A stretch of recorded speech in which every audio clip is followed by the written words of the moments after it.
ಹರೇ ಕೃಷ್ಣ. ಈಗ ದಯವಿಟ್ಟು ಎಲ್ಲ ಈ ಮಂತ್ರವನ್ನ ಉಚ್ಚಾರಣೆ ಮಾಡಿ. ಓಂ ನಮೋ ಭಗವತೆ ವಾಸುದೇವಾಯ. ಓಂ ನಮೋ ಭಗವತೆ ವಾಸುದೇವಾಯ. ಓಂ ನಮೋ ಭಗವತೆ ವಾಸುದೇವಾಯ. ಓಂ ನಮೋ ಭಗವತೆ ವಾಸುದೇವಾಯ. ಓಂ ನಮೋ ಭಗವತೆ ವಾಸುದೇವಾಯ. ಓಂ ನಮೋ ಭಗವತೆ ವಾಸುದೇವಾಯ.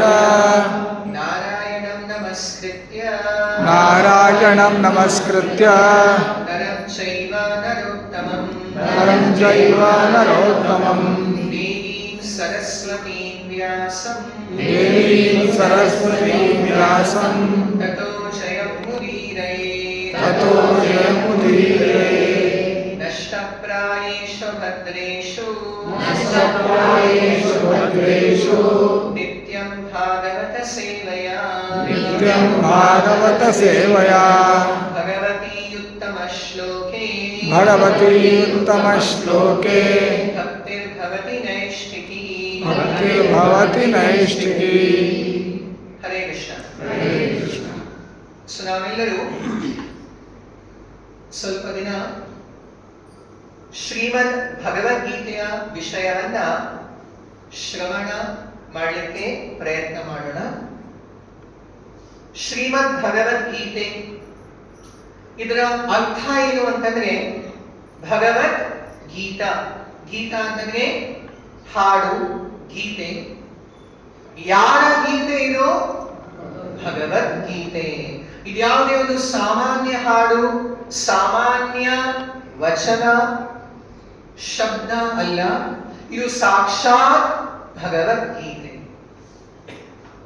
ಈ ಜಗತ್ತಿನಲ್ಲಿ ಭಗವಂತನ ವಿಷಯದ ಬಗ್ಗೆ ಎಲ್ಲರಿಗೂ ತುಂಬಾನೇ ಕುತೂಹಲನೂ ಇದೆ, ಹಾಗೂ ತುಂಬಾನೇ ಗೊಂದಲನೂ ಇದೆ, ಸಂಶಯಗಳೇ ಸೇರ್ಕೊಂಡಿದೆ.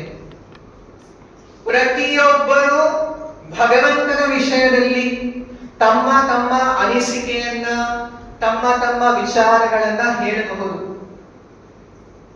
ಆದರೆ ಭಗವದ್ಗೀತೆಯ ವಿಶೇಷತೆ ಏನಂತಂದ್ರೆ, ಭಗವದ್ಗೀತೆಯ ಅತ್ಯಂತ ವಿಶಿಷ್ಟವಾದ ವಿಚಾರ ಏನಂತಂದ್ರೆ, ಇದು ಸಾಕ್ಷಾತ್ ಭಗವಂತನ ಬಗ್ಗೆ 100 ಜನ, 1000 ಜನ, ಲಕ್ಷಾಂತರ ಜನ ತಮ್ಮ ತಮ್ಮ ಒಂದು ಮನೋವಾಕ್ ಒಂದು ಕ್ಷಮತೆಯಿಂದ ಏನೋ ಒಂದು ವ್ಯಕ್ತಪಡಿಸುವುದು. ಭಗವಂತ ಹೀಗಿರಿ, ಭಗವಂತ ಹಾಗಿರಿ, ಭಗವಂತ ಒಂದು ಜ್ಯೋತಿರಿ, ಭಗವಂತ ಅದು, ಭಗವಂತ ಇದು, ಏನೋ ಅಂತ ಹೇಳ್ಬೋದು. ಆದರೆ ಭಗವದ್ಗೀತೆಯ ವಿಶೇಷತೆ ಏನು ಗೊತ್ತಾ?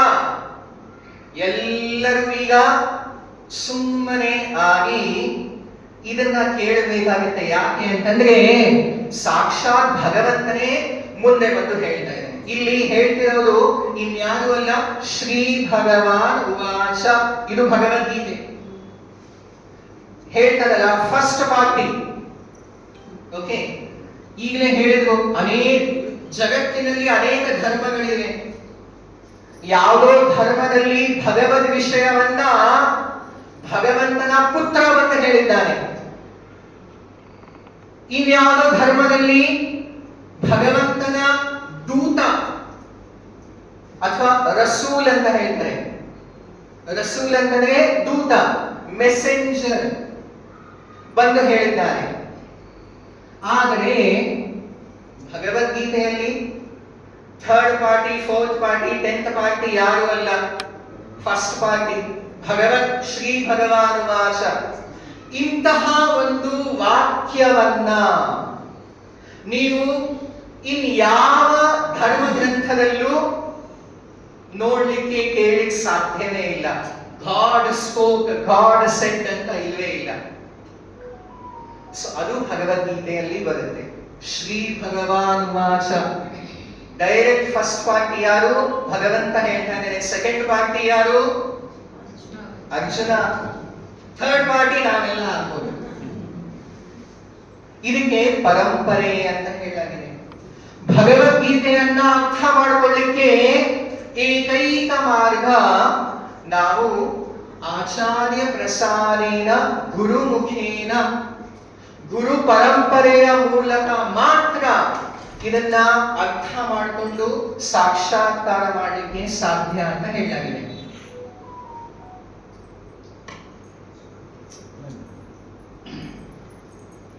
ಸೊ ಭಗವದ್ಗೀತೆ ಅಂದರೆ ಭಗವಂತನ ವಾಣಿ, ಭಗವಂತನ ಗೀತೆ, ಭಗವಂತನ ಸಂದೇಶ. ಯಾರಿಗೆ? ಪ್ರತಿಯೊಬ್ಬ ಜೀವಿಗೂ ಕೂಡ, ನನಗೆ, ನಿಮಗೆ, ಪ್ರತಿಯೊಬ್ಬರಿಗೂ ಕೂಡ ಭಗವಂತನೇ ನೇರವಾಗಿ ಹೇಳುವಂತಹ ಸಂದೇಶವೇ ಭಗವದ್ಗೀತೆಯಾಗಿದೆ. ಭಗವದ್ಗೀತೆಯನ್ನ ಯಾವಾಗ ಯಾರು ಹೇಳಿದ್ದು? ಯಾವಾಗ ಅಂತಂದ್ರೆ ವಾಸ್ತವಿಕವಾಗಿ ಹಿಂದೆ, ಈಗ ವರ್ತಮಾನದಲ್ಲಿರುವಂತಹ ಯುಗಕ್ಕೆ ಹೆಸರು ಕಲಿಯುಗ ಅಂತ. ಇದಕ್ಕೆ ಹಿಂದೆ ಇದ್ದಂತಹ ಯುಗದ ಹೆಸರು ದ್ವಾಪರ ಯುಗ. ದ್ವಾಪರ ಯುಗದ ಅಂತ್ಯದಲ್ಲಿ ಮಹಾಭಾರತ ಯುದ್ಧದ ಪ್ರಾರಂಭದ ಪ್ರಥಮ ದಿನವಾದಂತಹ ಮಾರ್ಗಶೀರ್ಷ ಮಾಸದ ಶುಕ್ಲ ಪಕ್ಷದ ಏಕಾದಶಿಯ ದಿನ, ಮಾರ್ಗಶೀರ್ಷ ಶುಕ್ಲ ಏಕಾದಶಿ, ಇದಕ್ಕೆ ಗೀತಾ ಜಯಂತಿ ಅಂತ ಹೇಳಲಾಗಿದೆ. ಅನೇಕ ಬಾರಿ ವೈಕುಂಠ ಏಕಾದಶಿ ಮತ್ತೆ ಗೀತಾ ಜಯಂತಿ ಒಂದೇ ದಿನ ಬರುತ್ತೆ. ಸೊ ಗೀತಾ ಜಯಂತಿ ಅಂತಾನೂ ಇದೆ. ಹೀಗೆ ಕೃಷ್ಣ ಜನ್ಮಾಷ್ಟಮಿ ಬರುತ್ತೋ ಅದೇ ತರ ಭಗವದ್ಗೀತೆಯ ಜಯಂತಿ ಇದೆ, ಮಾರ್ಗಶೀರ್ಷ ಶುಕ್ಲ ಏಕಾದಶಿಯ ದಿನ. ಇದನ್ನ ಅನೇಕ ಸಂಶೋಧಕರು ಸ್ಕೈ ಮ್ಯಾಪಿಂಗ್ ಹಾಗೂ ಅನೇಕ ವಿಧಾನಗಳಿಂದ ಎಕ್ಸಾಕ್ಟ್ ಇದನ್ನ ಹೇಳಿದ್ದಾರೆ, ಸ್ಪಷ್ಟೀಕರಣ ಮಾಡಿದ್ದಾರೆ. 3138 BC ಫೆಬ್ರವರಿ 18 ಗ್ರೆಗೋರಿಯನ್ ಕ್ಯಾಲೆಂಡರ್ ಅಲ್ಲಿ, ಆಂಗ್ಲ ಒಂದು ಕ್ಯಾಲೆಂಡರ್ ಅಲ್ಲಿ ಇದು ಭಗವದ್ಗೀತೆ ಹೇಳಿರುವಂತಹ ದಿನಾಂಕ. ಹಾಗಾಗಿ ಭಗವದ್ಗೀತೆ ಯಾವುದೇ ಒಂದು ಕಾಲ್ಪನಿಕ ಗ್ರಂಥ ಅಲ್ಲ, ಇದು ವಾಸ್ತವಿಕ ಐತಿಹಾಸಿಕ ಗ್ರಂಥವಾಗಿದೆ. ಎಲ್ಲಿ ಹೇಳಿದ್ದು? ಕುರುಕ್ಷೇತ್ರ ರಣಭೂಮಿಯಲ್ಲಿ. ಕುರುಕ್ಷೇತ್ರ ಇವತ್ತಿಗೂ ಭಾರತ ದೇಶದ ಉತ್ತರ ಭಾರತದಲ್ಲಿ ಹರಿಯಾಣ ಪ್ರಾಂತ್ಯದಲ್ಲಿ ನ್ಯೂ ಡೆಲ್ಲಿಯಿಂದ ಸುಮಾರು 120 ಕಿಲೋಮೀಟರ್ ಉತ್ತರದಲ್ಲಿ ಕುರುಕ್ಷೇತ್ರ ಬರುತ್ತೆ. ಎಲ್ಲಿ ಹೇಳಿದ್ದು ಅಂತಂದ್ರೆ ಕುರುಕ್ಷೇತ್ರದಲ್ಲೂ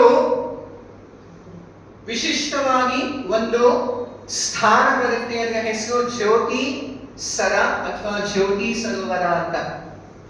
ಅಲ್ಲಿ ಭಗವದ್ಗೀತೆಯನ್ನ ಹೇಳಿರುವ ಸ್ಥಾನದಲ್ಲಿ ಒಂದು ಅಕ್ಷಯ ವಟ ಇದೆ. ಆ ವಟವೃಕ್ಷ ಆಲದ ಮರ, ಅದು ಕೂಡ 5200 ವರ್ಷಗಳ ಹಿಂದೆ ಭಗವದ್ಗೀತೆಯನ್ನ ಕೇಳಿ ಅದು ಅಮರವಾಗಿದೆ, ಅಕ್ಷಯವಾಗಿದೆ. ಅದು ಭಗವದ್ಗೀತೆಯನ್ನ ಶ್ರವಣ ಮಾಡಿತು ಸಾಕ್ಷಾತ್ ಭಗವಂತನಿಂದ. ಸೊ ಅದು ಇವತ್ತಿಗೂ ಸಾಕ್ಷಿ ಆಗಿದೆ ಕುರುಕ್ಷೇತ್ರದಲ್ಲಿ. ಭಗವದ್ಗೀತೆಯನ್ನ ಯಾರು ಹೇಳಿದ್ದು? ಸಾಕ್ಷಾತ್ ಭಗವಂತ ಶ್ರೀಕೃಷ್ಣ. ಯಾರಿಗೆ ಹೇಳಿದ್ದು? ಅರ್ಜುನನಿಗೆ. ಯಾವ ಗ್ರಂಥದಲ್ಲಿ ಇದನ್ನ ಸಂಗ್ರಹಿಸಲಾಗಿದೆ? ಇತಿ ಭಾರತಮಾಖ್ಯಾನಂ ಕೃಪಯಾ ಮುನಿನಾ ಕೃತಂ. ಭಾರತ ಅಥವಾ ಮಹಾಭಾರತವನ್ನ ಪಂಚಮೋ ವೇದ ಉಚ್ಯತೆ ಅಂತ ಹೇಳಲಾಗಿದೆ. 5ನೇ ವೇದ ಅಂತ. 4 ವೇದಗಳಿವೆ, 5ನೇ ವೇದ ಮಹಾಭಾರತ. ಪ್ರತಿಯೊಂದು ವೇದದ ಸಾರ ಸಂಗ್ರಹವನ್ನ ಉಪನಿಷತ್ತುಗಳಲ್ಲಿ ಹೇಳಿದ್ದಾರೆ. ಸೊ ಅದೇ ತರ ಪಂಚಮ ವೇದವಾದಂತಹ ಮಹಾಭಾರತದ ಉಪನಿಷತ್ತು ಭಗವದ್ಗೀತೆ, ಗೀತೋಪನಿಷತ್. ಮಹಾಭಾರತದಲ್ಲಿ ಒಟ್ಟು 18 ಪರ್ವಗಳಿವೆ.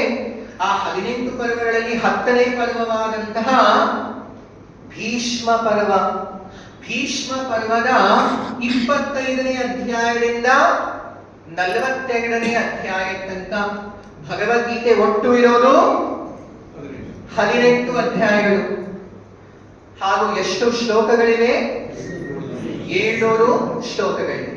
18 ಚಾಪ್ಟರ್ಸ್ ಮತ್ತೆ 700 ವರ್ಸಸ್, 700 ಶ್ಲೋಕಾಸ್.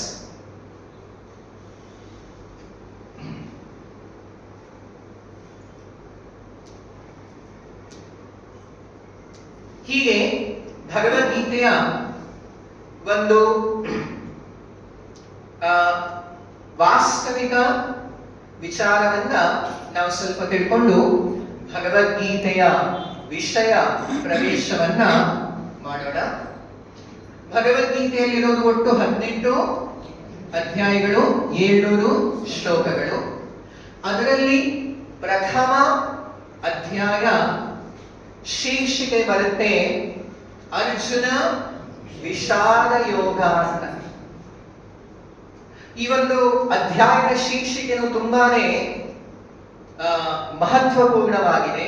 ಅರ್ಜುನನ ವಿಷಾದ ಅಂತ. ಭಗವದ್ಗೀತೆ ಪ್ರಾರಂಭವಾಗುತ್ತೆ ಅರ್ಜುನನ ವಿಷಾದ ಅಥವಾ ತೀವ್ರವಾದಂತಹ ಶೋಕ ದುಃಖದಿಂದ. ಆದರೆ ಭಗವದ್ಗೀತೆ ಸಮಾಪ್ತವಾಗುತ್ತೆ ಅರ್ಜುನ ಏನ್ ಹೇಳ್ತಾನೆ? ನಷ್ಟೋ ಮೋಹಃ ಸ್ಮಿತೈರ್ಲಬ್ಧ ತ್ವತ್ಪ್ರಸಾದಾತ್ ಮಯಾಚ್ಯುತ ಸ್ಥಿತೋಸ್ಮಿ ಗತ ಸಂದೇಹಃ ಕರಿಷ್ಯೇ ವಚನಂ ತವ. ನನಗೆ ಯಾವ ಮೋಹ, ಯಾವ ಸಂದೇಹ ಏನೂ ಇಲ್ಲ. ಈಗ ಪ್ರಾರಂಭ ಆಗೋದು ಅರ್ಜುನನ ವಿಷಾದದಿಂದ. ಸೊ ಹಾಗಾಗಿ ಜಗತ್ತಿನಲ್ಲಿ ಯಾರೇ ವ್ಯಕ್ತಿ ಭಗವದ್ಗೀತೆಯನ್ನ ಕೇಳಿದ್ರೆ ಅವನ ಯಾವುದೇ ವಿಷಾದ, ದುಃಖ, ಸಂಕಟ, ಸಂದೇಹ, ಮೋಹ ಏನೇ ಇರ್ಬೋದು ಎಲ್ಲವೂ ಕೂಡ ಹೋಗಲಾಡಿಸಲಿಕ್ಕೆ ಸಾಧ್ಯ ಭಗವದ್ಗೀತೆಯ ಈ ಸಂದೇಶ, ಭಗವದ್ಗೀತೆಯ ಉಪದೇಶ. ಇದನ್ನ ಏನು ಮಾಡಬೇಕು? ಇನ್ನೇನು ಮಾಡಬೇಕಾಗಿಲ್ಲ. ಕೆಲವೊಬ್ರು ಭಗವದ್ಗೀತೆಯನ್ನ ತಗೊಂಡು ಪ್ರತಿದಿನ ಪೂಜೆ ಮಾಡ್ತಾರೆ. ಭಗವದ್ಗೀತೆಯನ್ನ ಪೂಜೆ ಮಾಡುವ ವಿಧಾನ ಅಲ್ಲ ಅದು. ಭಗವದ್ಗೀತೆಯನ್ನ ಪೂಜೆ ಮಾಡುವ ಸರಿಯಾದ ವಿಧಾನ ಅದನ್ನ ಕೇಳಬೇಕು, ಓದಿ ಅದನ್ನ ಒಂದು ನಮ್ರ ಭಾವದಿಂದ ಕೇಳಬೇಕು, ಶ್ರವಣ ಮಾಡಬೇಕು.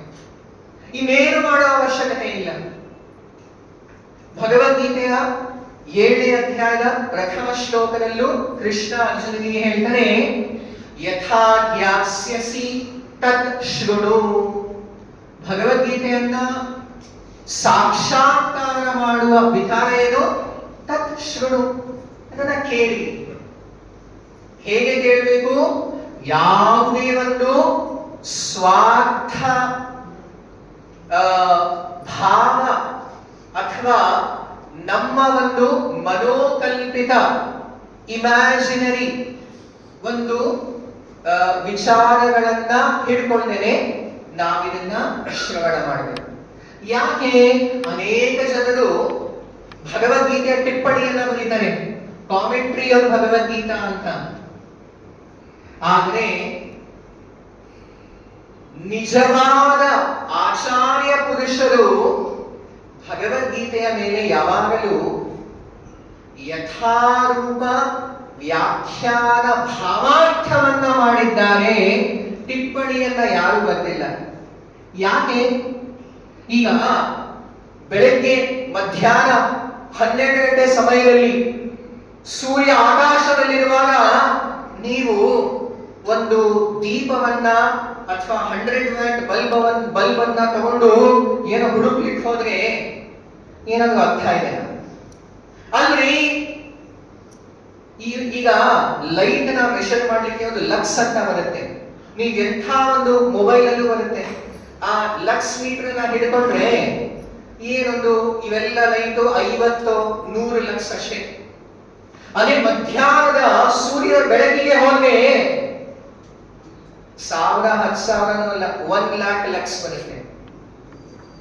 ಅಂತಹ ಬೆಳಕಿನಲ್ಲಿ ನಿಮ್ಮ ದೀಪದ ಏನು ಮೌಲ್ಯ, ಅದರ ಏನು ಪ್ರಯೋಜನ?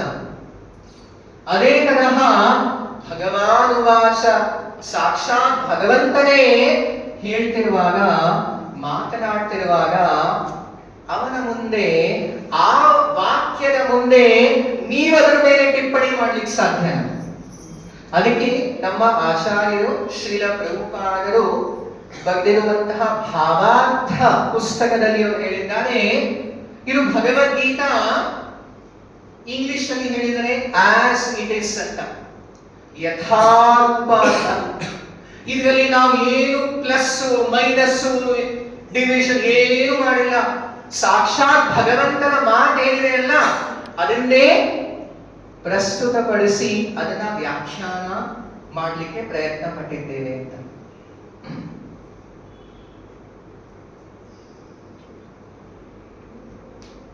ಇಂತಹ ಒಂದು ನಮ್ರ ಭಾವ ಇಲ್ಲೇನೆ ನಾವು ಭಗವದ್ಗೀತೆಯನ್ನ 100 ಸತಿ 1000 ಸತಿ ಪ್ರತಿದಿನ ಅದನ್ನ ಓದಿದರು, ಅಧ್ಯಯನ ಮಾಡಿದ್ರು.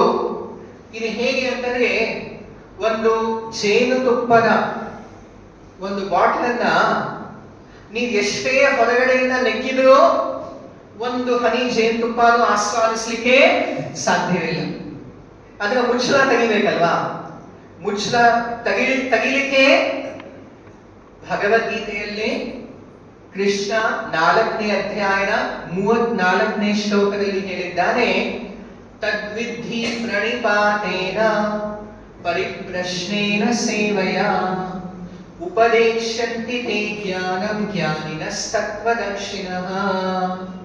ನಾವು ಗುರುಮುಖೇನ, ಅದು ಎಂತಹ ಸದ್ಗುರು, ಯಾರು ಭಗವಂತನಿಂದಲೇ ಕೃಷ್ಣನಿಂದಲೇ ಬರ್ತಿರುವಂತಹ ಗುರು ಪರಂಪರೆಯಲ್ಲಿ ನಾವು ಭಗವದ್ಗೀತೆಯನ್ನ ಕೇಳಿದ್ರೆ ಮಾತ್ರ ನಮ್ರ ಭಾವದಿಂದ ಭಗವದ್ಗೀತೆಯನ್ನ ಯಥಾರೂಪವಾಗಿ ಅರ್ಥ ಮಾಡಿಕೊಳ್ಳಿಕ್ಕೆ ಸಾಧ್ಯ.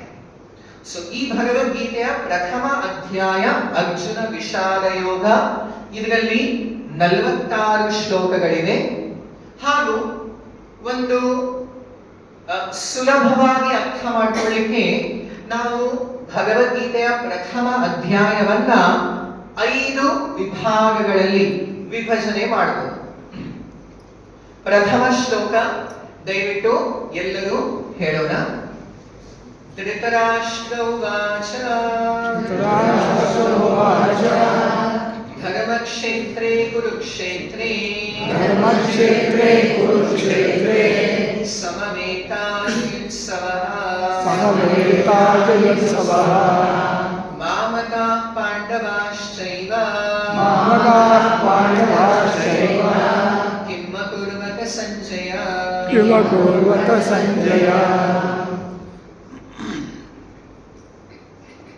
ಭಗವದ್ಗೀತೆಯ ಪ್ರಥಮ ಶ್ಲೋಕವನ್ನ ಹೇಳಿರೋದು ಧೃತರಾಷ್ಟ್ರ ಉವಾಚ.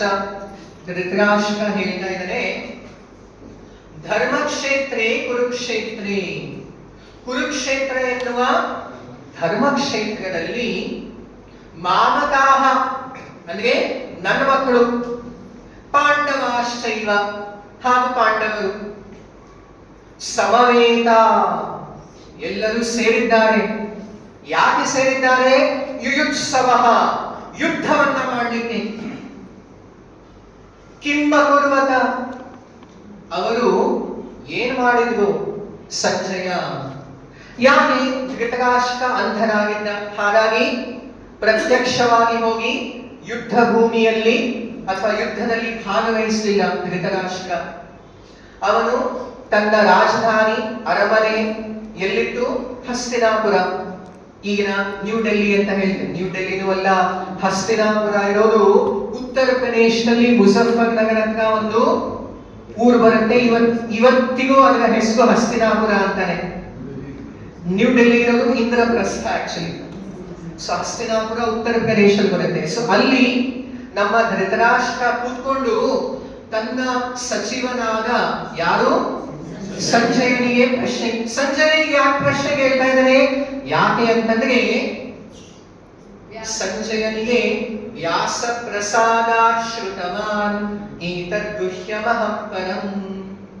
ವೇದವ್ಯಾಸರ ಕೃಪಾ ಪ್ರಸಾದದಿಂದ ಧೃತರಾಷ್ಟ್ರನಿಗೆ ಅವನಿಗೆ ಏನ್ ನಡೀತಾ ಇದೆ ಅಂಧ ಅಲ್ಲಿ ನಾವು ಹೋಗಿ ನೋಡ್ಲಿಕ್ಕೂ ಆಗಲ್ಲ. ಅದಕ್ಕೋಸ್ಕರ ತನ್ನ ಅರಮನೆಯಲ್ಲೇ ಕೂತ್ಕೊಂಡು ಯುದ್ಧ ಭೂಮಿಯಲ್ಲಿ ನಡೆಯುವ ಒಂದು ಸನ್ನಿವೇಶವನ್ನ ಏನೇನಾಗ್ತಾ ಇದೆ ಅಂತ ಸಂಜಯನೇ ಹೇಳಲಿಕ್ಕೆ ಒಂದು ವ್ಯವಸ್ಥೆಯನ್ನ ಮಾಡಿಕೊಟ್ಟಿದ್ರು.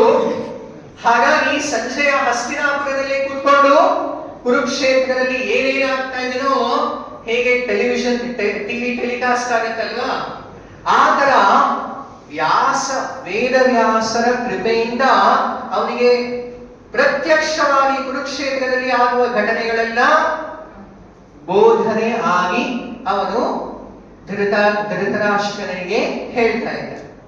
ಸೊ ಧೃತರಾಷ್ಟ್ರ ಪ್ರಶ್ನೆಯನ್ನ ಕೇಳ್ತಾರೆ, ಅವರು ಏನ್ ಮಾಡಿದ್ರು ಆ ಯುದ್ಧ ಭೂಮಿಯಲ್ಲಿ ಅಂತ. ಈ ಒಂದು ಶ್ಲೋಕದಲ್ಲಿ ಅನೇಕ ಮುಖ್ಯ ಅಂಶಗಳಿವೆ. ಧೃತರಾಷ್ಟ್ರನ ಈ ಪ್ರಶ್ನೆ ತುಂಬಾನೇ ಒಂದು ವಿಚಿತ್ರವಾದಂತಹ, ಒಂದು ವಿಮೂಢವಾದಂತಹ ಮೂರ್ಖ ಪ್ರಶ್ನೆ ಅಂತಾನು ಹೇಳ್ಬೋದು.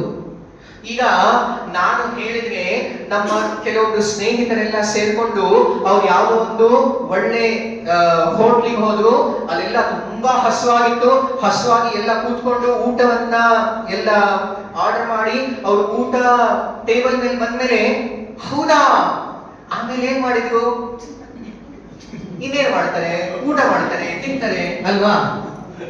ಅದೇ ತರ ನಮ್ಮ ಧೃತರಾಷ್ಟ್ರ ಪ್ರಶ್ನೆ ಕೇಳ್ತಿರೋದೇನು, ನನ್ನ ಮಕ್ಕಳು ಮತ್ತೆ ಪಾಂಡವರ ಮಕ್ಕಳು. ಇಲ್ಲೇ ನೋಡಿ ಭೇದ ಮಾಡ್ತಾ ಇದ್ದಾನೆ. ಧೃತರಾಷ್ಟ್ರನ ಮನಸ್ಸು ಇಲ್ಲಿ ವ್ಯಕ್ತವಾಗುತ್ತೆ. ಮಾಮಕಾಹ ನನ್ನ ಮಕ್ಕಳು ಮತ್ತೆ ಪಾಂಡವರ ಮಕ್ಕಳು ಅಂತ ಭೇದ ಭಾವದ ಒಂದು ವಿಚಾರ ಧೃತರಾಷ್ಟ್ರನ ಒಂದು ತಲೆಯಲ್ಲಿ ಯಾವಾಗಲೂ ಇತ್ತು. ಅವನಿಗೆ ಮಾಮಕಾಹ ತನ್ನ ಮಕ್ಕಳ ಮೇಲೆ ತುಂಬಾನೇ ವ್ಯಾಮೋಹ. ಅದೇ ಮೂಲ ಕಾರಣವಾಗಿತ್ತು ಈ ಮಹಾಭಾರತ ಯುದ್ಧಕ್ಕೆ. ಮತ್ತು ಸೊ ಇವನು ಧೃತರಾಷ್ಟ್ರ ಕೇಳ್ತಿರೋದೇನು, ನನ್ನ ಮಕ್ಕಳು ಮತ್ತೆ ಪಾಂಡವರ ಮಕ್ಕಳು ಯುದ್ಧ ಭೂಮಿಯಲ್ಲಿ ಸೇರಿದ್ದಾರೆ, ಯುದ್ಧಾಪೇಕ್ಷೆಯಿಂದ, ಯುದ್ಧ ಮಾಡುವ ಇಚ್ಛೆಯಿಂದ. ಆಮೇಲೆ ಏನ್ ಮಾಡಿದ್ರು, ಸೊ ಏನ್ ಮಾಡ್ತಾರೆ, ಯುದ್ಧ ಮಾಡ್ತಾರೆ. ಆದ್ರೆ ಧೃತರಾಷ್ಟ್ರನಿಗೆ ತುಂಬಾನೇ ಚಿಂತೆ ಕಾಡಿತ್ತು. ಯಾಕೆ, ಯುದ್ಧ ನಡೀತಿರೋದಲ್ಲಿ ಕುರುಕ್ಷೇತ್ರದಲ್ಲಿ. ಅವನೇ ಹೇಳ್ತಾನೆ, ಆ ಕುರುಕ್ಷೇತ್ರ ಅನ್ನೋದು ಧರ್ಮಕ್ಷೇತ್ರ. ಕುರುಕ್ಷೇತ್ರದ ವಿವರಣೆಯನ್ನ ಅನೇಕ ಪುರಾಣಗಳಲ್ಲಿ ಬರುತ್ತೆ. ಕುರು ರಾಜ ಅಲ್ಲಿ ತಪಸ್ಸನ್ನ ಮಾಡಿ ಅಲ್ಲಿ ಯಾರೇ ಸತ್ರೆ ಅವರಿಗೆ ಪರಮಗತಿ ಅಥವಾ ಸ್ವರ್ಗ ಪ್ರಾಪ್ತಿ, ಮೋಕ್ಷ ಅಲ್ಲ ಸ್ವರ್ಗ ಪ್ರಾಪ್ತಿ ಆಗುತ್ತೆ ಅಂತ. ಹೇಗಿದ್ರು ಯುದ್ಧ ಮಾಡ್ಲಿಕ್ಕೆ ಸೇರಿದ್ರು. ಯುದ್ಧದಲ್ಲಿ ಅನೇಕ ಸಾವುಗಳು ನಿಶ್ಚಿತವೇ. ಹಾಗಾಗಿ ಅವರು ಆಯ್ಕೆ ಮಾಡಿದ್ದು ಒಂದು ಧರ್ಮ ಭೂಮಿಯಾದಂತಹ ಕುರುಕ್ಷೇತ್ರ. ಸತ್ರು ಕೂಡ ಅವರಿಗೆ ಒಂದು ಸದ್ಗತಿ ಸಿಗುತ್ತೆ, ಸ್ವರ್ಗ ಪ್ರಾಪ್ತಿ ಆಗುತ್ತೆ ಅಂತ.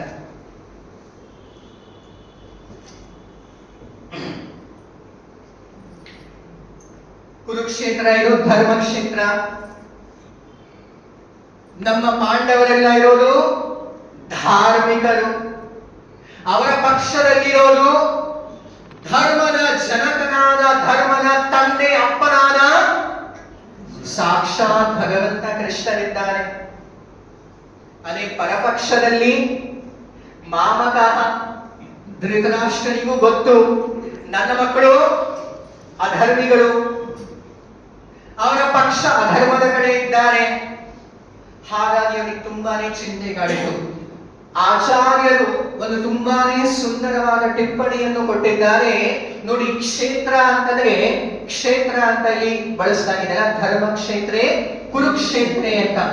ಕ್ಷೇತ್ರ ಅಂತಂದ್ರೆ ಸಂಸ್ಕೃತದಲ್ಲಿ ಹೊಲ ಅಂತಲೂ ನಾವು ಪರಿಗಣಿಸಬಹುದು. ಹೊಲ, ಗದ್ದೆ, ಫಾರ್ಮ್. ಈಗ ಹೊಲದಲ್ಲಿ ನಾವು ಒಳ್ಳೆಯ ಭತ್ತವನ್ನ ಬೆಳೆಸ್ತೇವೆ, ಫಲವನ್ನ ಬೆಳೆಸ್ತೀವಲ್ವಾ. ಆ ಫಲವನ್ನ ಬೆಳೆಸಲಿಕ್ಕೆ ಆ ರೈತ ಏನ್ ಮಾಡ್ತಾನೆ, ಆ ಒಳ್ಳೆಯ ಭತ್ತವನ್ನ ಪೋಷಣೆ ಮಾಡ್ತಾನೆ, ನೀರು ಹಾಕ್ತಾನೆ, ಫರ್ಟಿಲೈಸರ್ ಹಾಕ್ತಾನೆ. ಆದ್ರೆ ಆ ಬೇರೆ ಕೊಳೆಯುವಂತಹ ವೀಡ್ಸ್ ಇರುತ್ತಲ್ವಾ, ಅದನ್ನೇನ್ ಮಾಡ್ತಾನೆ, ಕಿತ್ತಿ ಎಸಿತಾನೆ. ಅದೇ ತರಹ ಈ ಕುರುಕ್ಷೇತ್ರ ಎಂಬುವ ಧರ್ಮದ ಕ್ಷೇತ್ರದಲ್ಲಿ, ಧರ್ಮದ ಹೊಲದಲ್ಲಿ ರೈತ ಯಾರು? ಕೃಷ್ಣ. ಒಳ್ಳೆಯ ಫಲವತ್ತಾದ ಒಂದು ಫಸಲು ಯಾರು? ಧಾರ್ಮಿಕರಾದಂತಹ ಪಾಂಡವರು. ಅದೇ ಆ ವೀಡ್ಸು, ಕೊಳೆಯುವಂತಹ ಅಧರ್ಮಿಗಳು ಯಾರು? ಕೌರವರು. ರೈತ ಬಂದು ಏನ್ ಮಾಡ್ತಾನೆ, ಇರುವಂತಹ ಎಲ್ಲ ಈ ಅಧರ್ಮಿಗಳನ್ನ ಕಿತ್ತಿ ಎಸ್ತಾನೆ. ಸೊ ಹಾಗಾಗಿ ನಮ್ಮ ಧೃತರಾಷ್ಟ್ರನಿಗೆ ಆಗ್ಲೇ ಪೂರ್ವ ಸೂಚನೆ ಇತ್ತು, ನನ್ನ ಮಕ್ಕಳು ಅಂತೂ ಅಧರ್ಮಿಗಳು ಸೋಲ್ತಾರೆ, ಇರೋರೆಲ್ಲ ಧರ್ಮ ಕ್ಷೇತ್ರದಲ್ಲಿ, ಪಾಂಡವರು ಧಾರ್ಮಿಕರು, ಅವರ ಕಡೆ ಇರೋದು ಸಾಕ್ಷಾತ್ ಭಗವಂತ. ಅದಕ್ಕೆ ಈ ಪ್ರಶ್ನೆಯನ್ನ ತುಂಬಾನೇ ಆಸಕ್ತಿಯಿಂದ, ವ್ಯಾಕುಲತೆಯಿಂದ ಕೇಳ್ತಾ ಇದ್ದಾರೆ, ಏನಾಯ್ತು ಅಂತ. ಸೊ ಈ ಪ್ರಶ್ನೆಯನ್ನ ಧೃತರಾಷ್ಟ್ರ ಸಂಜೀವಿಗೆ ಕೇಳಿದಾಗ ಭಗವದ್ಗೀತೆಯ ಪ್ರಥಮ ಶ್ಲೋಕ, ಮೊದಲನೇ ವಿಭಾಗ ಧೃತರಾಷ್ಟ್ರನ ಪ್ರಶ್ನೆ, ಹಾಗೂ ಎರಡನೆಯ ಶ್ಲೋಕದಿಂದ 11ನೇ ಶ್ಲೋಕ ತನಕ ದುರ್ಯೋಧನನ ಯುದ್ಧ ಭೂಮಿಯ ಸೇನಾ ಅವಲೋಕನ.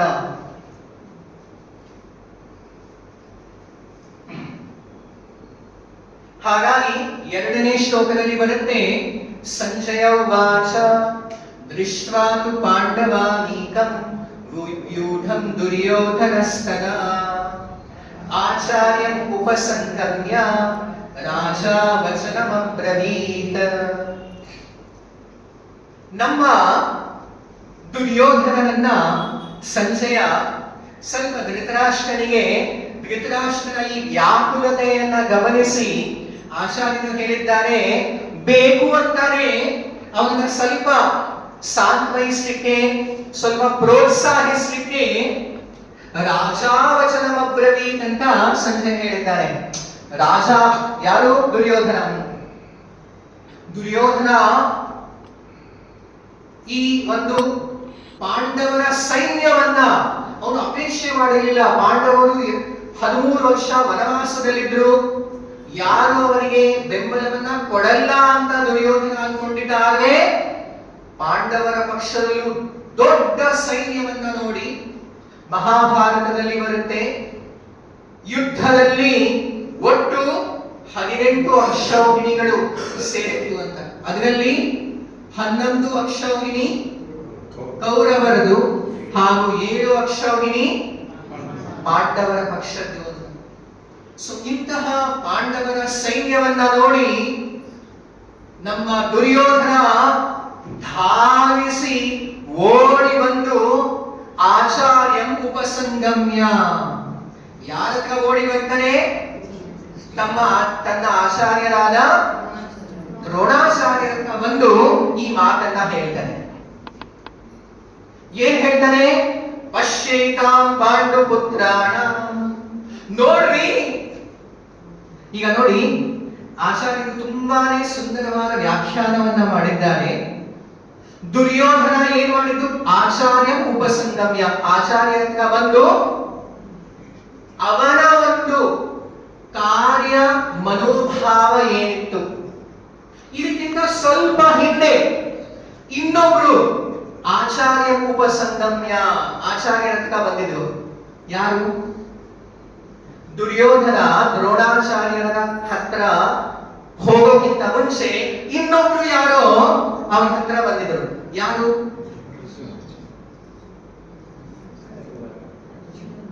ವಿರುದ್ಧ ಪಕ್ಷದಿಂದ ಬಂದಿದ್ದವು. ಯಾರು? ಧರ್ಮರಾಯ, ಯುಧಿಷ್ಠಿರ. ಯುಧಿಷ್ಠಿರನು ಕೂಡ ಆಚಾರ್ಯ ಉಪಸಂಗಮ್ಯ. ಇಬ್ಬರ ಒಂದು ಆಚಾರ್ಯರ ಬಳಿ ಬಂದ ಮನೋಭಾವನೆಯನ್ನ ಸ್ವಲ್ಪ ನೋಡಿ, ಎಷ್ಟು ವ್ಯತ್ಯಾಸ ಇದೆ. ಯುಧಿಷ್ಠಿರ ಆಚಾರ್ಯ ಉಪಸಂಗಮ್ಯ, ಭೀಷ್ಮಾಚಾರ್ಯರು, ದ್ರೋಣಾಚಾರ್ಯರು ಎಲ್ಲರಿಗೂ ಆಶ್ಚರ್ಯ, ಕುತೂಹಲ, ಏನಪ್ಪ ಎಲ್ಲ ಅಸ್ತ್ರಶಸ್ತ್ರಗಳನ್ನ ಬಿಟ್ಟು ಪರಪಕ್ಷದಿಂದ ಈ ಯುಧಿಷ್ಠಿರ ಈ ಕಡೆ ಬರ್ತಾ ಇದ್ದಾನಲ್ಲ ಅಂತ. ಬಂದು ಮಾಡಿದ್ದೇನೋ ಆಚಾರ್ಯ ಉಪಸಂಗಮ್ಯ, ಸಾಷ್ಟಾಂಗ ನಮಸ್ಕಾರವನ್ನ ಮಾಡ್ತಾನೆ. ಯಾಕೆ? ನೀವೇ ನನ್ನ ಆಚಾರ್ಯರು, ನಾನು ಯುದ್ಧ ಮಾಡಲಿಕ್ಕೆ ನಾನು ಏನೇನೋ ನನಗೆ ವಿದ್ಯೆ, ನನ್ನ ಏನೇನೆಲ್ಲ ಇದೆಯೋ ಎಲ್ಲವೂ ಕೂಡ ನಿಮ್ಮಿಂದಾನೇ ಕಲ್ತಿದ್ದು. ಸೊ ಏನೇ ಕಾರ್ಯ ಮಾಡೋದ್ರಿಂದ ಮುಂಚೆ ನಿಮ್ಮ ಆಶೀರ್ವಾದವನ್ನೇ ಪಡಿಬೇಕಲ್ವಾ?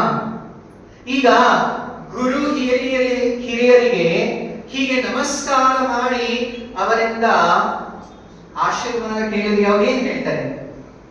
ಅದು ಯುದ್ಧ ಭೂಮಿಯಲ್ಲಿ ಬಂದಿರುವಾಗ ಏನ್ ಹೇಳ್ತಾರೆ? ವಿಜಯೀ ಭವ ಅಲ್ವಾ? ಅದೇ ನಮ್ಮ ದುರ್ಯೋಧನನು ಆಚಾರ್ಯ ಉಪಸಂಗಮ್ಯ, ಆಚಾರ್ಯ ಹತ್ರ ಬಂದು ಅವನಿಗೆ ಆದೇಶ ಕೊಟ್ಟಂತೆ, ಪಶ್ಯೇತ, ನೋಡ್ರಿ ಅಲ್ಲಿ. ಇದ ಸರಿಯಾದ ಮನೋಭಾವನೆ. ಯಾವುದು? ನಾವು ನಮ್ಮಲ್ಲಿ ಎಂತಹ ಪ್ರತಿಭೆ, ಕಲೆ, ಎಂತಹ ಒಂದು ಟ್ಯಾಲೆಂಟ್, ಕೆಪಾಸಿಟಿ ಇರ್ಬೋದು, ಆದರೆ ಅದು ಪರಿಪೂರ್ಣವಾಗಲಿಕ್ಕೆ ಇನ್ನೊಂದು ತುಂಬಾನೇ ಅವಶ್ಯಕವಾದಂತಹ ಒಂದು ವಸ್ತು ಏನಂತಂದ್ರೆ ಗುರು ಹಿರಿಯರ ಆಶೀರ್ವಾದ, ಅನುಗ್ರಹ. ಅದು ದುರ್ಯೋಧನನಿಗೆ ಹೇಗ್ ಪಡಿಬೇಕು ಅಂತಾನೋ ಮಾರ್ಗವೇ, ಆ ರೋಡೆ, ಆ ಕ್ರಾಸ್ ನೀರು ಗೊತ್ತೇ ಇಲ್ಲ ಏನ್ ಮಾಡ್ಬೇಕು ಅಂತ. ಪ್ರತ್ಯಕ್ಷವಾಗಿ ನೋಡಿದ್ದಾನೆ ಯುಧಿಷ್ಠಿರ ಹೇಗ್ ಕುಂದಿದ್ದಾನೆ ಅಂತ. ಆದ್ರೂ ಕೂಡ ದುರ್ಯೋಧನ ಕಲೀಲಿಕ್ಕೆ ಅವನಿಗೆ ಆ ಕ್ಷಮತೆನೇ ಇಲ್ಲ. ಆಚಾರ್ಯರ ಹತ್ರ ಹೋಗಿ ಹೇಳ್ತಾನೆ, ಪಶ್ಯೇತ ಪಾಂಡುಪುತ್ರಾಣ ಆಚಾರ್ಯ ಮಹತೀಂ ಶಮುಂ ವ್ಯೂಢಾಂ ದ್ರುಪದ ಪುತ್ರೇಣ ತವ ಶಿಷ್ಯೇನ ಧೀಮತ. ಆಚಾರ್ಯರಿಗೆ ಏನೋ ಒಂದು ನಿಂದೆ ನೋಡಿ ದೋಷ ಅಂತ ಒಂದು ತೋರಿಸ್ತಾ ಇದ್ದಾನೆ. ಈ ಪಾಂಡವರ ಸೈನ್ಯವನ್ನ ಇಷ್ಟು ಕಟ್ಟುನಿಟ್ಟಾಗಿ ವ್ಯವಸ್ಥೆ ಮಾಡಿರೋರು ನಿಮ್ಮ ಶಿಷ್ಯರಿಗೆ ಅಂತ. ಯಾರು? ದ್ರುಪದ ಪುತ್ರೇಣ, ದ್ರುಪದ ಪುತ್ರನಾದ ದೃಷ್ಟದ್ಯುಮ್ನ.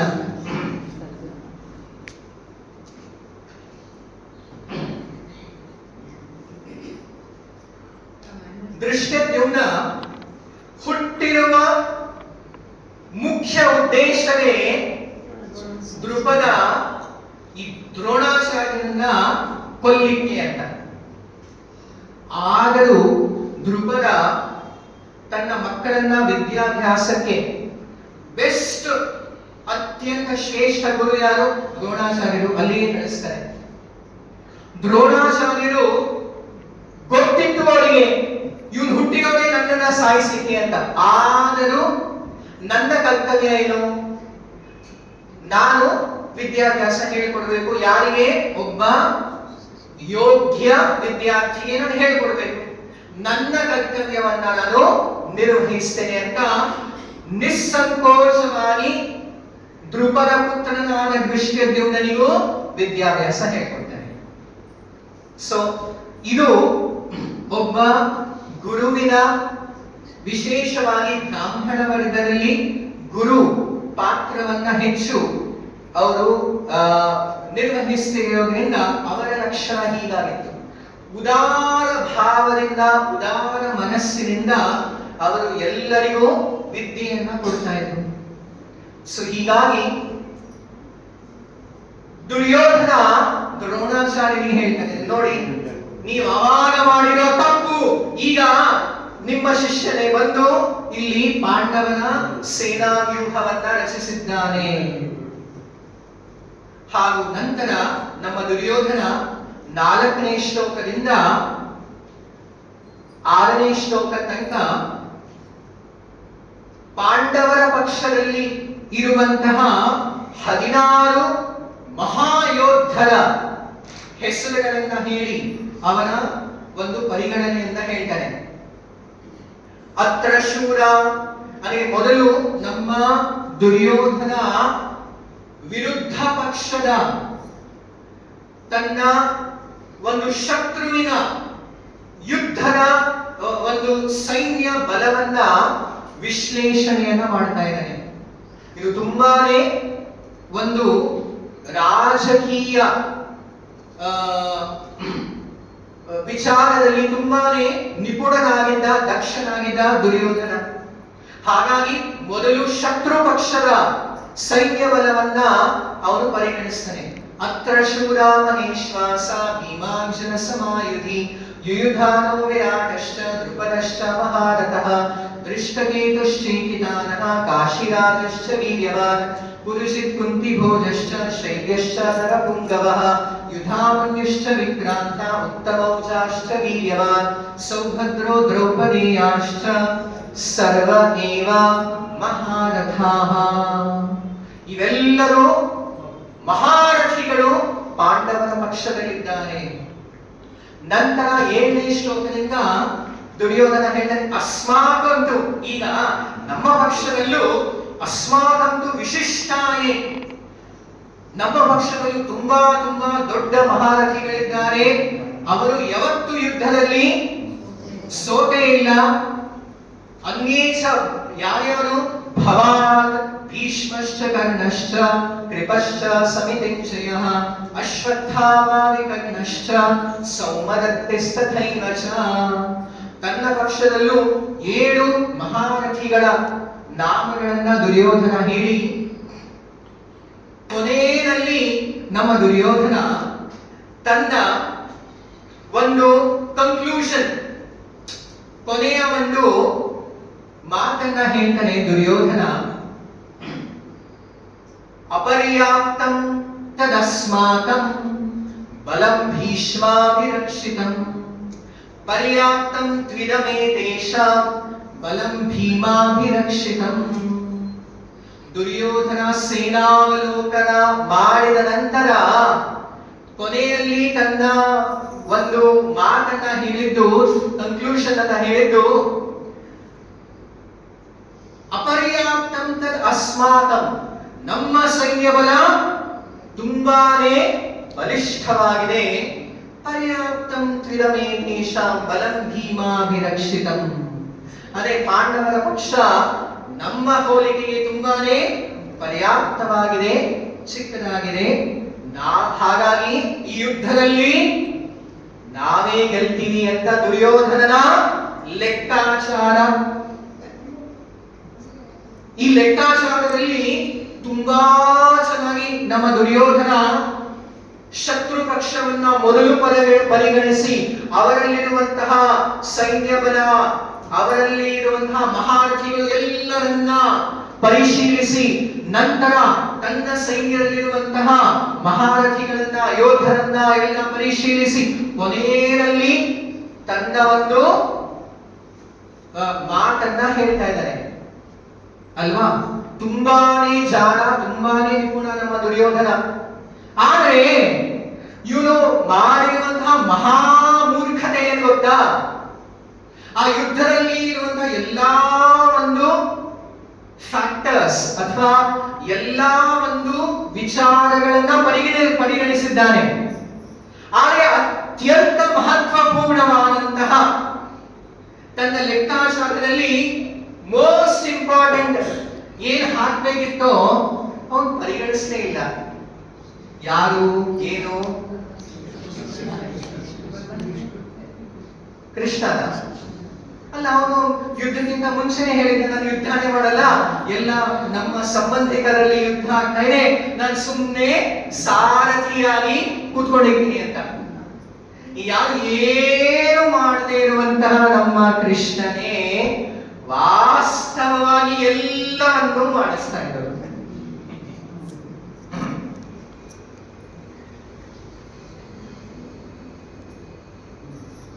ಹಾಗೆಯೇ ನಮ್ಮ ಜೀವನದಲ್ಲೂ ಕೂಡ ನಾವು ಏನೇನೆಲ್ಲ ಯೋಜನೆಗಳನ್ನ ಹಾಕೊಳ್ತೀವಿ, ಏನೇನೆಲ್ಲ ಪ್ಲಾನ್ಸ್ ಹಾಕೊಳ್ತೀವಿ ಅಲ್ವಾ? 5 ಇಯರ್ ಪ್ಲಾನು, ಆ plan, LIC plan, after death plan, ಮೃತ್ಯುವಿನ ನಂತರನು.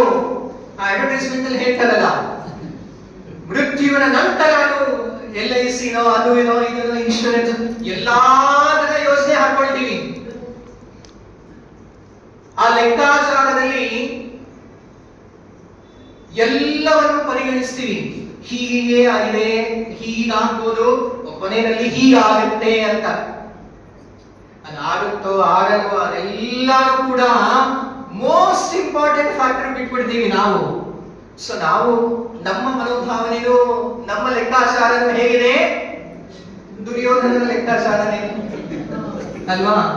ನಾವು ಎಲ್ಲಾ ಹಾಕೊಳ್ತೀವಿ, ಪ್ಲಾನ್ ಮಾಡ್ಕೊಳ್ತೀವಿ. ದೈವ ಇಚ್ಛೆ, ಭಗವಂತನ ಒಂದು ಫ್ಯಾಕ್ಟರ್, ಭಗವಂತನ ಸ್ಥಾನವನ್ನ ನಾವು ಮರ್ತು ಹೋಗ್ತೀವಿ. ಆಟಕೊಂಡು ಲೆಕ್ಕಕ್ಕಿಲ್ಲ ಅಂತ ಏನೋ ಬೆಳಗ್ಗೆ ನಾವು ಒಂದು ಕೈ ಮುಗಿತೀವಿ, ಒಂದು ಊದಿನ ಗಡ್ಡಿ ಹಚ್ತೀವಿ, ಅಷ್ಟೇ ಮುಗಿದೋಯ್ತು. ಭಗವಂತನ ನಾವೇನೋ ಮಾಡಿದ್ವಿ ಅಂತ ಅಷ್ಟೇ ಮುಗಿತು. ಸೊ ದುರ್ಯೋಧನನು ಇಲ್ಲಿ ತನ್ನ ಲೆಕ್ಕಾಚಾರದಲ್ಲಿ ಕೊನೆಯಲ್ಲಿ ಕನ್ಕ್ಲೂಷನ್ ಹೇಳಾಯಿತು.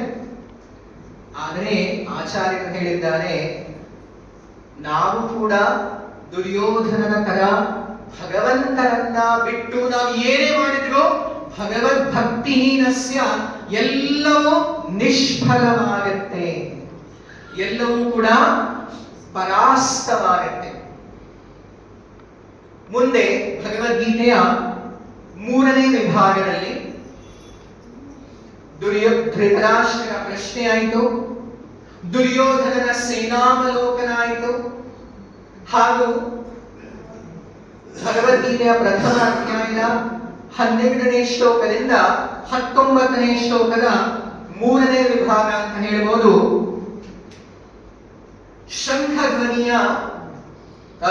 ಶಂಖಧ್ವನಿನಾದ ಅಂತ.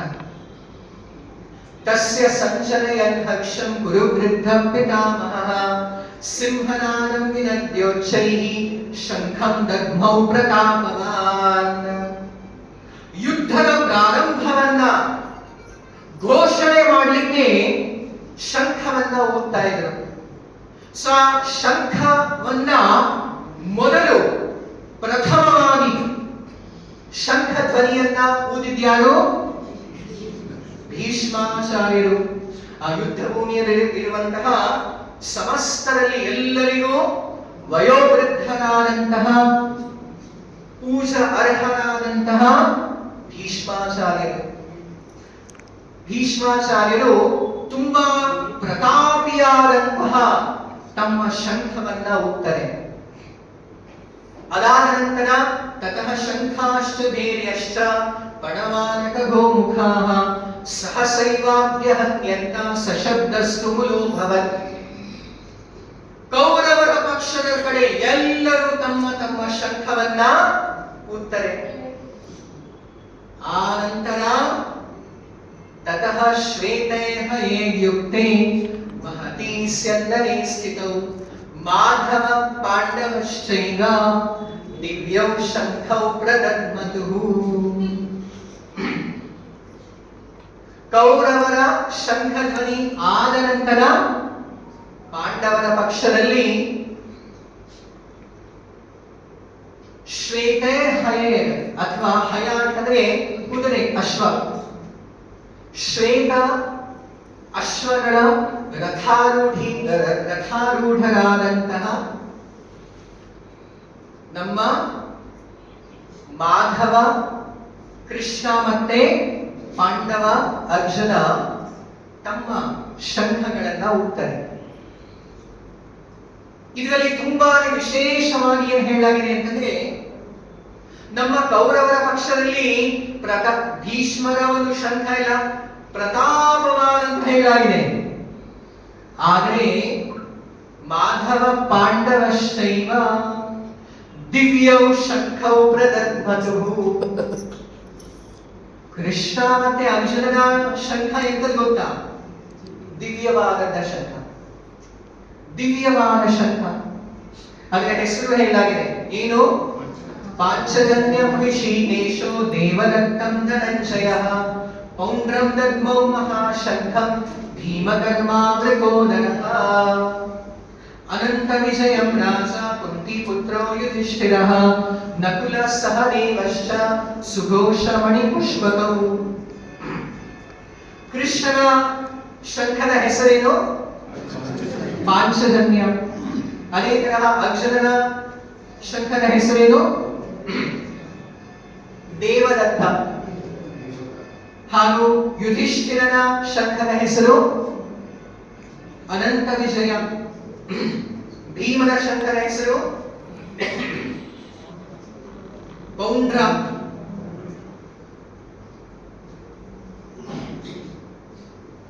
ನಕುಲ ಸಹದೇವನ ಶಂಖದ ಹೆಸರು ಸುಘೋಷ ಮಣಿಪುಷ್ಪಕ. ಆದರೆ ತುಂಬಾನೇ ವಿಶೇಷವಾದ ವಿಚಾರ ಇಲ್ಲಿ ಏನು ಗೊತ್ತಾ? ದಿವ್ಯಂ ಶಂಖೌ ಪ್ರದದ್ಮತುಃ. ನಮ್ಮ ಮಾಧವ ಕೃಷ್ಣನ ಶಂಖ ಇದೆಯಲ್ಲ, ಅದು ದಿವ್ಯ ಶಂಖ. ಮುಂದೆ ಭಗವದ್ಗೀತೆಯಲ್ಲಿ ಅನೇಕ ಬಾರಿ ಕೃಷ್ಣ ಇದೇ ಪದವನ್ನು ಬಳಸಿದ್ದಾನೆ, ದಿವ್ಯಂ ಅಂತ.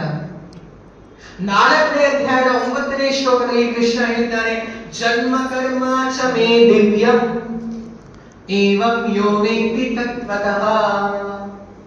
ನನ್ನ ಜನ್ಮ ಕರ್ಮ, ನನ್ನ ಪ್ರತಿಯೊಂದು ಕೂಡ ಲೌಕಿಕ ಸಾಂಸಾರಿಕ ಗುಣ ಅಧೀನ ಅಲ್ಲವೇ ಅಲ್ಲ. ಎಲ್ಲವೂ ಭಗವಂತನ ಎಲ್ಲ ವಿಷಯವೂ ಕೂಡ ಅಲೌಕಿಕ, ತ್ರಿಗುಣಾತೀತ, ಮೋಕ್ಷಕ್ಕೂ ಪರವಾದಂತಹ ದಿವ್ಯವಾಗಿದೆ.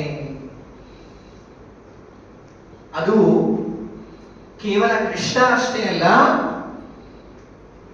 ಅರ್ಜುನನೂ ಕೂಡ, ಅವನ ಶಂಖವೂ ಕೂಡ. ಇದು ದ್ವಿವಚನದಲ್ಲಿ ಬಳಸ್ತಾ ಇದೆ. ದಿವ್ಯೌ ಶಂಖೌ ಶಂಖೌ ಪ್ರದದ್ಮತುಃ. ದ್ವಿವಚನ ಅಂದರೆ ನಮ್ಮ ಅರ್ಜುನನು ಕೂಡ ಭಗವಂತ ಹೇಗೆ ಯಾವಾಗಲೂ ತ್ರಿಗುಣಾತೀತ ನಾವಿದ್ದಾನೋ, ದಿವ್ಯ ನೆಲೆಯಲ್ಲಿದ್ದಾನೋ, ಅದೇ ತರಹ ಅವನ ನಿತ್ಯ ಸಂಗಾತಿಗಳಾದಂತಹ ಅರ್ಜುನನು ಕೂಡ ತ್ರಿಗುಣಾತೀತ ದಿವ್ಯ ನೆಲೆಯಲ್ಲೇ ಇದ್ದಾನೆ. ಸೊ ಈ ಒಂದು ಶಂಖ ಧ್ವನಿಯಾದಾಗ ಸಘೋಷೋ ಧಾರ್ತರಾಷ್ಟ್ರಾಣಾಂ ಹೃದಯಾನಿ ವ್ಯದಾರಯನ್ ನಭಶ್ಚ ಪೃಥಿವೀಂ ಚೈವ ತುಮುಲೋಭ್ಯನುನಾದಯನ್. ಪಾಂಡವರ ಶಂಖ ಧ್ವನಿಯನ್ನು ಕೇಳಿ ಧೃತರಾಷ್ಟ್ರನ ಮಕ್ಕಳ ಹೃದಯಾನ್ ವ್ಯದಾರಯನ್, ಅವರ ಹೃದಯ ಸೀಳ್ಕೊಂಡು ಹೋಯ್ತಂತೆ.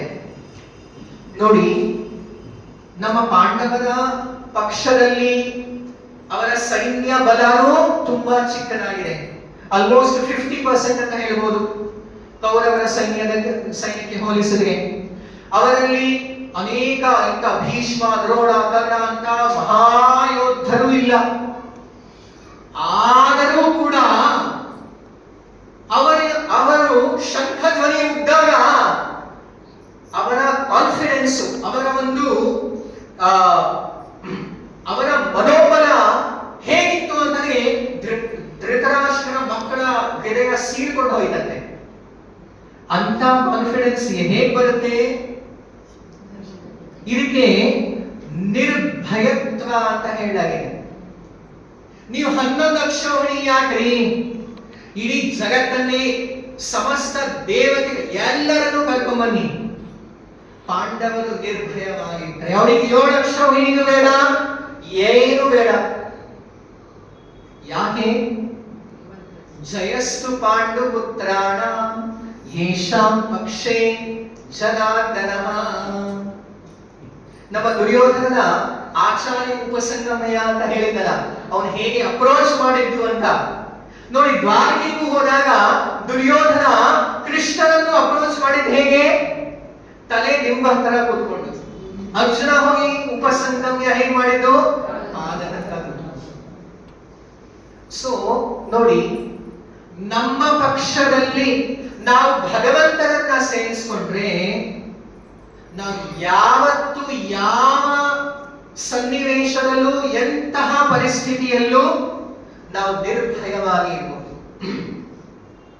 ಕೆಲವೊಮ್ಮೆ ನಮ್ಮ ಆಚಾರ್ಯರು ವಿಶ್ವದಾದ್ಯಂತ ಪ್ರಚಾರ ಮಾಡ್ತಿರುವಾಗ ಅವರ ಶಿಷ್ಯರು ಅವರಿಗೆ ಪ್ರಶ್ನೆಯನ್ನ ಕೇಳೋರು, ಅಯ್ಯೋ ವರ್ಲ್ಡ್ ವಾರ್ 3 ಆಗ್ಬೋದು ಅಂತ, ಪ್ರಳಯ ಆಗ್ಬೋದು ಅಂತ, ಏನ್ ಮಾಡೋದು ನಾವು ಅಂತ. ನಮ್ಮ ಆಚಾರ್ಯರು ಹೇಳ್ತಾ ಇದ್ರು, ವೈ ಡು ಯು ಫಿಯರ್ ಅಂತ, ಯಾಕೆ ಭಯ ಪಡ್ತೀರಾ? ನಿಮ್ ತಲೆ ಮೇಲೆ ಪರ್ವತ ಬೀಳ್ತಾ ಇದೆನೋ, ಆಕಾಶ ಬೀಳ್ತಾ ಇದೆನೋ, ಯಾಕೆ ಭಯ ಪಡಬೇಕು? ಕೂತ್ಕೊಂಡು ಆರಾಮಾಗಿ ಹರೇ ಕೃಷ್ಣ ಅಂತ ಭಗವಂತನ ನಾಮವನ್ನ ಹೇಳಿ. ನಿಮ್ ತಲೆ ಮೇಲೆ ಎಂಥ ದೊಡ್ಡ ಭಯ, ಎಂಥ ದೊಡ್ಡ ಸಂಕಟ ಏನೇ ಇದ್ರು, ಆಕಾಶವೇ ಬೀಳ್ತಾ ಇದ್ರು, ನೀವು ನಿಶ್ಚಿಂತವಾಗಿರ್ಬೋದು 100%. ಅದಕ್ಕೆ ಈಗ ಈ ಪಾಂಡವರ ಕಡೆ ಅಟ್ಲೀಸ್ಟ್ 7 ಲಕ್ಷ ಬಿಡಿ ಸೈನ್ಯ ಇದೆ ಅಲ್ವಾ. ಇನ್ನೊಂದು ಎಕ್ಸಾಂಪಲ್ ಇದೆ, ಉದಾಹರಣೆ ಇದೆ. ಯಾರು? ಭಕ್ತ ಪ್ರಹ್ಲಾದ, ಚಿಕ್ಕ ಪುಟ್ಟ 5 ವರ್ಷ ಬಾಲಕ, ಯಾವ ಸೈನ್ಯನೂ ಇಲ್ಲ, ಏನೂ ಇಲ್ಲ. ಅವನನ್ನು ಎದುರಿಸ್ತಿರೋರು ಯಾರು? ಹಿರಣ್ಯಕಶಿಪು. ಕ್ರುದ್ಧಸ್ಯ ಯಸ್ಯ ಕಂಪಂತೆ, ಭಾಗವತ ಹೇಳುತ್ತೆ, ಕ್ರುದ್ಧಸ್ಯ ಯಸ್ಯ ಕಂಪಂತೆ ತ್ರಯೋ ಲೋಕ ಸಹೇಶ್ವರ. ನಮ್ಮ ಹಿರಣ್ಯಕಶಿಪು ಕಣ್ಣು ಮೇಲೆತ್ತಿದ್ರೆ ಸಾಕು, ಇಂದ್ರ ಚಂದ್ರ ಆದಿ ದೇವತೆಗಳೆಲ್ಲ ಕಂಪಿಸಿ ಎಲ್ಲೋ ಹೋಗಿ ಬಚ್ಕೊಳ್ತಾ ಇದ್ರಂತೆ. ಹಿರಣ್ಯಕಶಿಪುಗೆ ಆಶ್ಚರ್ಯ ಮಾಡ್ಬಿಡುತ್ತೆ, ತಲೆಗೆಟ್ಟು ಪ್ರಹ್ಲಾದನಿಗೆ ಕೇಳ್ತಾನೆ, ಅಲ್ಲ ನಾನ್ ಕಣ್ಣು ಮೇಲೆತ್ತಿರಿ ಎಲ್ಲರೂ ನಡಗ, ಈ ದೇವತೆಗಳೇ ಅವರು ಕಂಪಿಸ್ತಾರೆ, ನೀನು ಏನೋ ಇಷ್ಟು ನಿರ್ಭಯವಾಗಿದೆಯಲ್ಲ, ನಿನ್ನ ಶಕ್ತಿಯ, ನಿನ್ನ ಬಲದ ಮೂಲ ಆಧಾರ ಎಲ್ಲಿ ಅಂತ, ಎಲ್ಲಿಂದ ನಿನಗೆ ಇಷ್ಟೊಂದು ಸಾಹಸ ಬಲ ಬರ್ತಾ ಇದೆ ಅಂತ, ನನ್ನನ್ನ ಎದುರಿಸಲಿಕ್ಕೆ ಅಂತ. ಯಾಕೆ? ಹಿರಣ್ಯಕಶಿಪು ಮಾಡಿ ಏನೇನ್ ಮಾಡ್ತಾನೋ A to Z ಅವನಲ್ಲಿ ಏನೇನ್ ಮಾಡ್ಲಿಕ್ಕೆ ಸಾಧ್ಯನೋ, ಬೆಂಕಿಯಲ್ಲಿ ಹಾಕ್ತಾನೆ, ಬೆಟ್ಟದಿಂದ ಬೀಳಿಸ್ತಾನೆ, ಆನೆಗಳ ಕೆಳಗಡೆ ಹಾಕ್ತಾನೆ, ವಿಷವನ್ನ ಕುಡಿಸ್ತಾನೆ, ಏನೇನ್ ಸಾಧ್ಯನೋ ಎಲ್ಲ ಮಾಡಿದ್ರು ಪ್ರಹ್ಲಾದ ನಿರ್ಭೀತನಾಗಿ ಎಲ್ಲವನ್ನು ಎದುರಿಸಿ ಅವನು ವಿಜೇತನಾಗ್ತಾ ಇದ್ದಾನೆ. ಹಿರಣ್ಯಕಶಿಪು ಸೋಲ್ತಾ ಇದ್ದಾನೆ.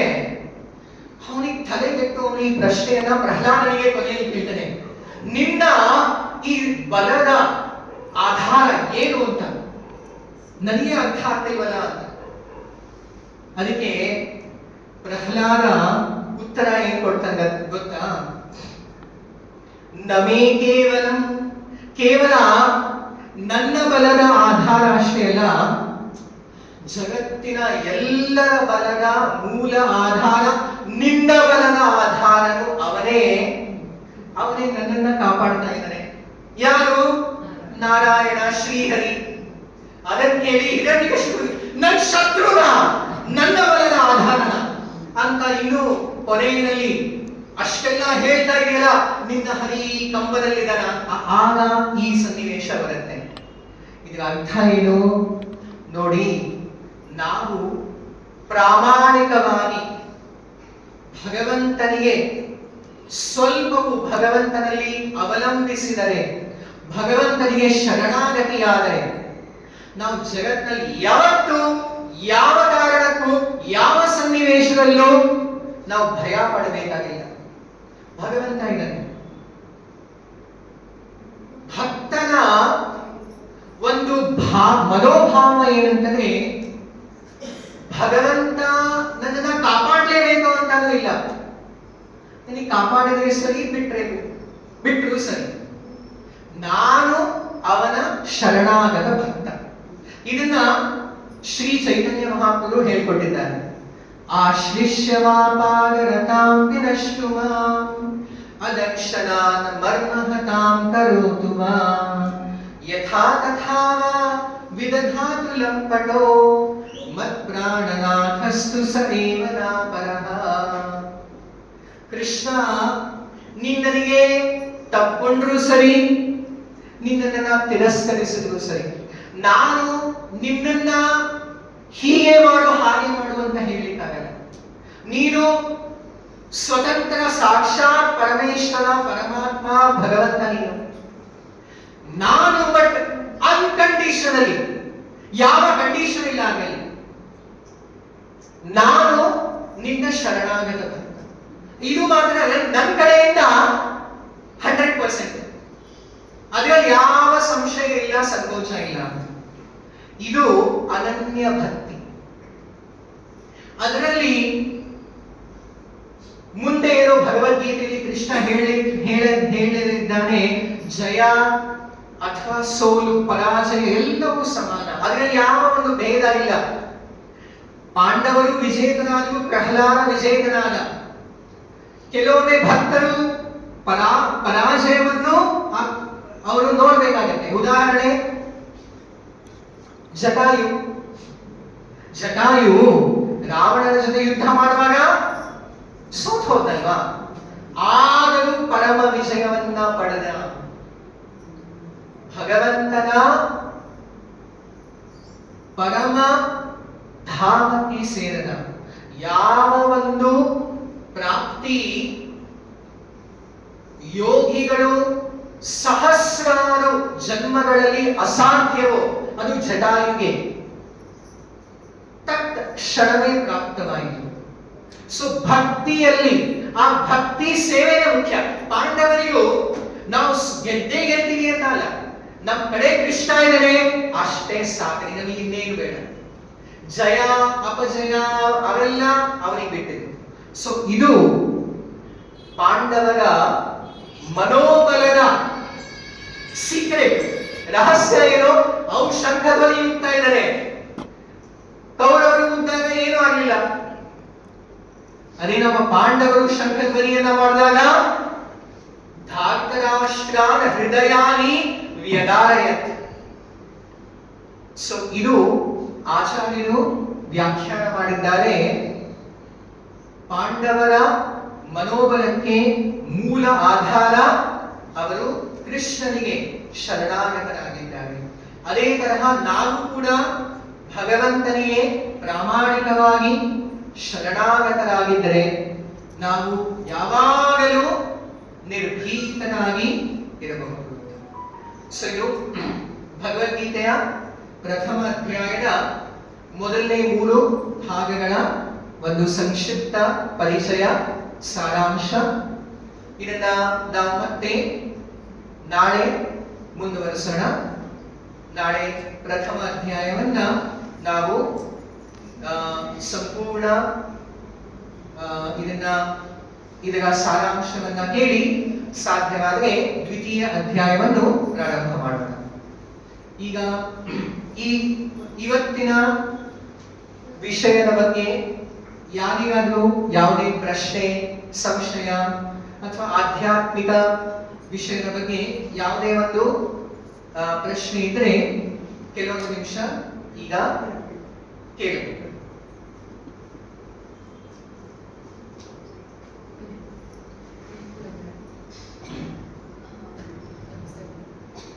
ಕೌರವರಿಗೆ ಕೃಷ್ಣ ಗಾಡ್ ಅಂತಾನೆ ಇವಾಗ ಅವರಿಗೂ ಗೊತ್ತಿತ್ತಲ್ವಾ ಮೊದಲೇ ಇವಾಗ ಹೀಗೆ ಅಂತ, ಮತ್ತೆ ಅವರ ಪಾಂಡವರ ಸಂಬಂಧಿ ಅಂತಾನು ಗೊತ್ತಿದೆ. ಅವ್ರು ಯಾಕೆ ಕೃಷ್ಣನ ಗಾಡ್ ಅಂತ ಕನ್ಸಿಡರ್ ಮಾಡಲ್ಲ? ಅವ್ರು ಯಾಕೆ ಆತರ ರೆಸ್ಪೆಕ್ಟ್ ಆಯ್ತು ಇದಾಯ್ತು, ಯಾಕೆ ಅವ್ರು ಆತರ ಕನ್ಸಿಡರ್ ಮಾಡಲ್ಲ? ನೋಡಿ, ಕೌರವರಿಗೂ ಕೃಷ್ಣನೇ ಭಗವಂತ ಅಂತಾನೆ ಗೊತ್ತು ಅಷ್ಟೇ ಅಲ್ಲ, ಪ್ರತ್ಯಕ್ಷವಾಗಿ ನೋಡಿದ್ದಾರೆ. ನಮ್ಮ ಕೃಷ್ಣ ಪಾಂಡವ ದೂತನಾಗಿ ಕೌರವ ಸಭೆಗೆ ಬಂದಾಗ ಪಾಂಡವರ ಪ್ರಸ್ತಾವವನ್ನ ಮುಂದಿಡ್ತಾನೆ. ಇನ್ನೇನು ಬೇಡ ಪಾಂಡವರಿಗೆ, 5 ಹಳ್ಳಿಗಳು, ಪಂಚಗ್ರಾಮಗಳು, 5 ಗ್ರಾಮಗಳನ್ನ ಮಾತ್ರ ಕೊಡಿ. ಅವರು ಕ್ಷತ್ರಿಯರು, ಅವರು ತಮ್ಮ ಕ್ಷತ್ರಿಯ ಧರ್ಮವನ್ನ ನಿರ್ವಹಿಸಲಿಕ್ಕೆ ಎಲ್ಲೋ ಒಂದ್ ಕಡೆ ಆಡಳಿತ ಮಾಡಬೇಕು. ಅವ್ರಿಗೆ 5 ಹಳ್ಳಿಗಳು, 5 ಗ್ರಾಮಗಳನ್ನ ಕೊಡಿ ಸಾಕು ಅಂತ. ಇನ್ನೇನು ಬೇಡ.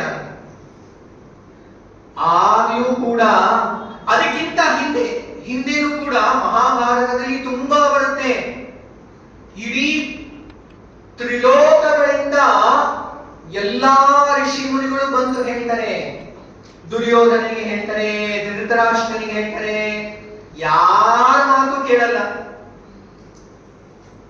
ಯಾರು?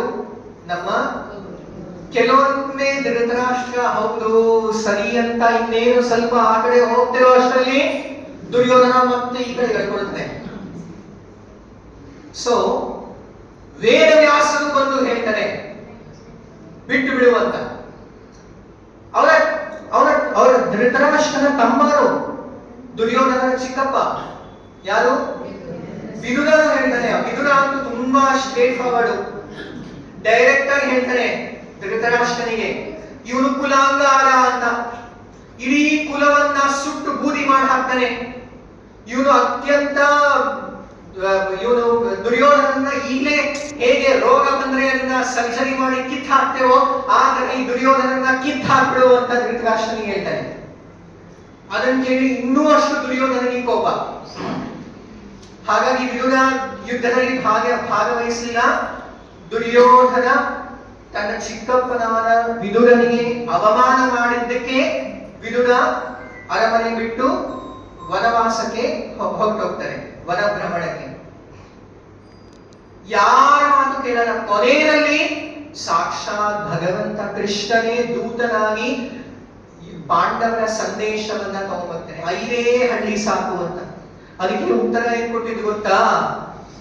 ಸೂಚಿಕಾಗ್ರ ಅಥವಾ ಒಂದು ಸೂಜಿಯ ಒಂದು ಪಿನ್ ಪಾಯಿಂಟ್ ಜಾಗನ ಕೊಡಲ್ಲ ಹೋಗಿ ಅಂತ. ಭಗವಂತನ ಮಾತನ್ನು ಕೇಳಲ್ಲ. ಭಗವಂತನ ವಿರೋಧಿಯಾಗಿ ತನ್ನ ಸೈನ್ಯಕ್ಕೆ ಆದೇಶ ಕೊಡ್ತಾನೆ, ಆ ಗೋಪಾಲನನ್ನ ಈ ಕೃಷ್ಣನನ್ನ ಹಿಡೀರಿ ಅಂತ, ಬಂಧಿಸಿ ಅಂತ. ಆಗ ಕೃಷ್ಣ ತನ್ನ ಒಂದು ಚಿಕ್ಕ ವಿಶ್ವರೂಪವನ್ನ ಪ್ರದರ್ಶಿಸ್ತಾನೆ. ಕೃಷ್ಣನ ವಿಶ್ವರೂಪವನ್ನು ನೋಡಿದ್ದಾರೆ, ಆದರೂ ಬುದ್ಧಿ ಬರಲ್ಲ. ಸೊ ಇದು ಪ್ರತಿಯೊಂದು ಜೀವಾತ್ಮದ ಒಂದು ಲಕ್ಷಣ. ವೇದಾಂತ ಸೂತ್ರದಲ್ಲಿ ಬರುತ್ತೆ 3 ವಿಷಯಗಳಿವೆ. ವೇದಾಂತದಲ್ಲಿ, ವೇದಗಳಲ್ಲಿ 3 ವಿಷಯಗಳಿವೆ: ಜೀವ, ಜಡ, ಈಶ್ವರ. ಅಥವಾ ಸಿಂಪಲ್ ಆಗಿ ಹೇಳಬೇಕು ಅಂತಂದ್ರೆ ಲಿವಿಂಗ್, ನಾನ್ ಲಿವಿಂಗ್, ಅಥವಾ material, spiritual and god. Okay. ಜಡ ಅಂದ್ರೆ ಗೊತ್ತು, ಜಡ ವಸ್ತು ಗೊತ್ತಲ್ವಾ? ಈ ಟೇಬಲ್ ಜಡ ವಸ್ತು. ಜೀವ ನಾವೆಲ್ಲರೂ. ಸೊ ಜೀವ ಮತ್ತೆ ಜಡ ಮುಖ್ಯವಾಗಿರುವಂತಹ ಭೇದ ಏನ್ ಗೊತ್ತಾ? ಇದಕ್ಕೆ ಚೇತನೆ ಇಲ್ಲ, ಪ್ರಜ್ಞೆ ಇಲ್ಲ. ನಮಗೆ ಪ್ರಜ್ಞೆ ಇದೆ, ನಮಗೆ ಚೇತನೆ ಇದೆ. ಆ ಚೇತನೆಯ ಇನ್ನೊಂದು ತುಂಬಾನೇ ವಿಶೇಷವಾದ ಗುಣ ಏನಂತಂದ್ರೆ ಅದಕ್ಕೆ ಸ್ವತಂತ್ರ ಇಚ್ಛೆ ಇದೆ, ಫ್ರೀ ವಿಲ್ ಅಂತ ಹೇಳ್ತೇವೆ. ಸೊ ಫ್ರೀ ವಿಲ್ ಅಂತಂದ್ರೆ ನಾನು ಫ್ರೀ ಆಗಿ ವಿಲ್ ಮಾಡಬಹುದು, ನನಗೆ ಭಗವಂತ ಬೇಕು ಅಥವಾ ಬೇಡ.